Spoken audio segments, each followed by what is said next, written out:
Hello, hello, hello, hello, hello. We are at San Diego Comic-Con 2024. Woo! Super excited. Yeah. You guys got a lot of cool stuff coming up. We got some panels, Yep. some signings. Yes.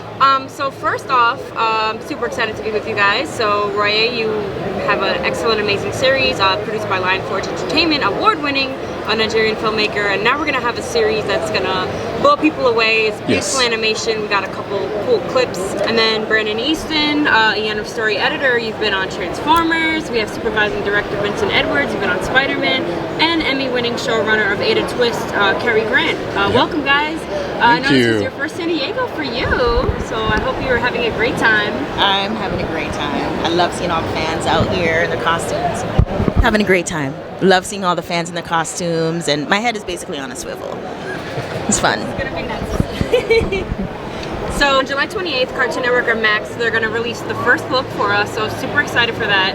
The epic superhero animated series, it's gonna steep in Nigerian culture and mythology, showcasing for the first time a glimpse at the series set to captivate audiences with magical storytelling and breathtaking visuals. So what can you tell us a little bit about Iyanu? I want to make sure I'm saying this correctly. The magical kingdom of Yoruba land? Yep. And it draws from Nigerian culture, music, and mythology. Yep. So what can you tell us about Iyanu, the young orphan girl, her friends, and what we're gonna see with this story? So yeah, Iyanu is it's your prototypical fantasy story, but it's inspired by West African culture, specifically Nigerian culture. I was obviously born and raised in Lagos, Nigeria, and Iyanu is a teenage orphan girl who loses all her memories, but then she realizes that she has the powers of the gods of the land. But the irony is, because she's so powerful, people reject her.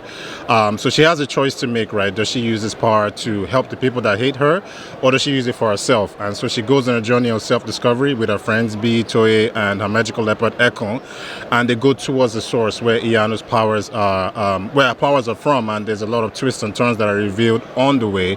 I always tell people, if you love shows like Avatar: The Last Airbender, Dragon Prince, Legend of Korra, even stuff like Full Metal Alchemist, like this, you'll be right at home with this story as well. And all the voice actors are based in Nigeria, so that's super amazing. How did you find people to work with for the series? Yeah, so majority of the cast is Nigerian. We do have some other West African folks lending their voices, but to me that was super important. I wanted people, if we're going to do a show that featured Nigerians, they should talk and sound like Nigerian people. So I'm excited for people to see an all-star cast of Nollywood folks lending their voices to the show, and just being really authentic to Nigeria and Yoruba land as well. And in terms of like writing, like you mentioned, it's kind of inspired by like Avatar, and you're creating a hero whose powers are connected in a trinity. Yes. So it's a natural ability, you can control like plant life, and you have story elements tied to powers of supernatural elements. What can you tell us about creating these elements, and like what kind of inspired these powers and supernatural? Natural and unnatural. Yeah. As you can tell, I love the word natural. But on a more serious note, to me, I've always been fascinated with anything Trinity. I think 3 is a magical number, and for Iyanu, we really wanted to showcase a character that had multiple powers, but not powers that were just isolated. They actually work together. So her unnatural powers, think of it like Gambit, who can charge any like inanimate object and imbue that with power. And then her natural abilities allows her to control plant life. So think of things like poison ivy.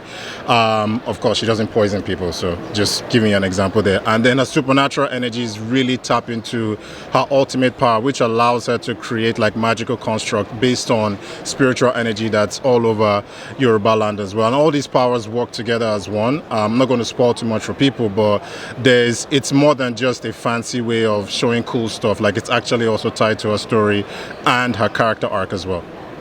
And what can you guys tell us about the different fight styles? Yeah. Okay, so in terms of incorporating different fight styles, you have African, you have Dambe, North Nigerian, Capoeira, Angola, like forms. What can you tell us about incorporating different fight styles and doing the research behind it? Well, yeah, so much of the fighting styles that you see are Asian-based martial arts or Western-type fighting techniques, and so the opportunity to authentically represent styles that originated in Africa was really kind of one of the core ideas to maintain the cultural authenticity. We had some stunt performers film extensive video clips of sparring sessions, specifically utilizing the different styles and showing how they would be, used for reference for our animators to be able to actually depict those things. And that ended up being really useful because the animators are so used to doing all that kind of kung fu looking stuff, but it's a very different rhythmic, fluid style to understand. And by doing that extra work, we really got a chance to do it right, which kind of feels good. Can I jump in on this? Sure. What I really love about the different fighting styles is it's just another way to show the various groups of people, the differences between the groups of people. It's such a visual, beautiful way to show that. And to kind of bring Capoeira Angola back home, where it first originated. So I think a lot of people are familiar with that style as being a Brazilian art form, which it is as well, but to really take it all the way back and show the original form, I think is a really beautiful thing. It's also just beautiful to watch. Yeah.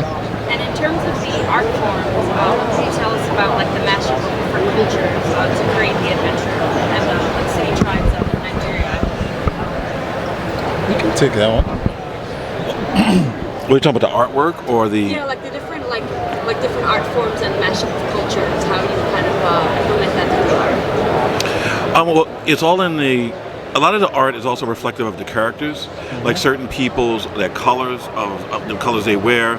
Also in the Elu Messi, which are the people in charge of the city of Elu, they each kind of have their own style and vibe to them.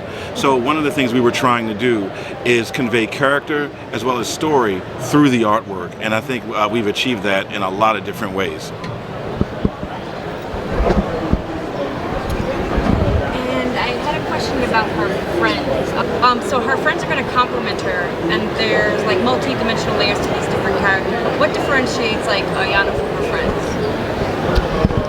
Well, for older folks who might be listening to this, you can think of Kirk, Spock, and McCoy from Star Trek. So Iyanu is very strong-willed, very powerful, very resolute. B is kind of like her mirror. And Toye is very much like the calm, cool-headed, studious, book-smart person who also finds a way to save them without using powers. So you're going to see kind of like this trinity, just like her powers. We have a character trinity that plays out through the show, and how each person's individual instincts as well as skills save the day at different times and in different ways. That's a perfect answer. Thank you so